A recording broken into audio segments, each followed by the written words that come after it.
এই মানু, গতকাল রাত্রি 12:30 থেকে ভোর 6টা পর্যন্ত তুমি কি করছিলে? আমার ওই সময়টায় অসম্ভব কষ্ট হয়েছিল।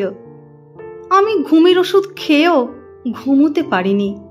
মানু, অসম্ভব কষ্ট হচ্ছিল তোমার জন্য, অসম্ভব। আমার এতখানি বয়সে এক বাবার মৃত্যু ছাড়া এতখানি কষ্ট আমি পাইনি। বাড়ি শুদ্ধ সবাই আমার জন্য ব্যস্ত হয়ে পড়েছিল, ভীষণ ভয় পেয়ে গিয়েছিল। সবাই ভেবেছিল শরীর খারাপ, কিন্তু আমি কাউকে বলতে পারছি না যে তোমার নিশ্চয়ই বোম্বেতে কোথাও অসুবিধে হচ্ছে, এই ভেবে আমার এই কষ্ট। আমি চিৎকার করে 2 ঘন্টা ধরে তোমার নাম ধরে ডেকেছি, কষ্ট পেয়েছি। আর কি সব আজে বাজে চিন্তা, সেসব চিন্তার কোনো মানে হয় না।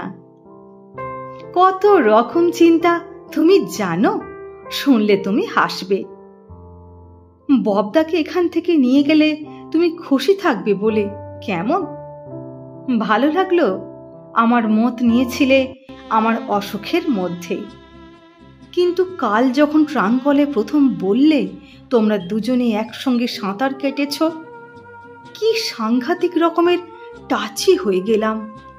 ভাবলাম, এ কি, আমার স্ত্রী সুইমিং কস্টিউম পরে হাফ নুড অবস্থায় একজন পুরুষের সঙ্গে সাঁতার কাটছে।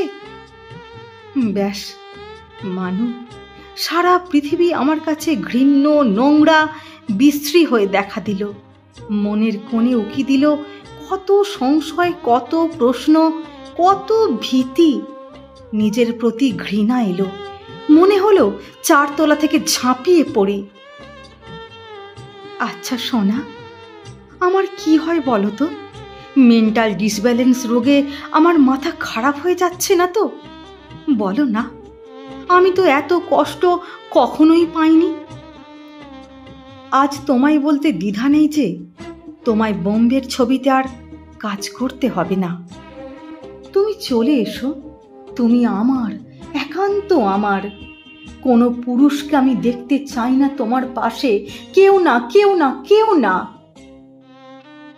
এখন বিকেল 5টা, আমার এখনো চোখে ঘুম আসছে না। কি হলো বলো তো? আমি ডায়মন্ড হারবার গিয়েছিলাম। ন্যাপা তোমাকে বলেছিল বলে ন্যাপাকে ভীষণ বকেছিলাম। কেন জানো? শুনলে তুমি কষ্ট পাবে। সান অ্যান্ড স্যান্ড হোটেলে গিয়ে কথা ছিল আমি তোমার সঙ্গে সাঁতার কাটবো, ডান্স করব, ডিনার খাবো। কিন্তু যখন আমার স্ত্রী আমাকে ইনফর্ম করে অন্য পুরুষের সঙ্গে এনজয় করছে, কেমন দমে যাই, টাচি হয়ে যাই। আচ্ছা, কেন এমন হয়? আমাকে এসব ভুলিয়ে দিতে পারো না?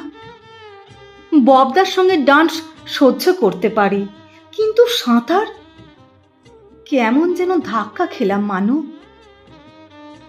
তুমি খুবই সরল বিশ্বাসে আমাকে সব কথা বলো, কিছু গোপন করো না জানি, কিন্তু তা সত্ত্বেও কোথায় যেন মেনে নিতে পারি না।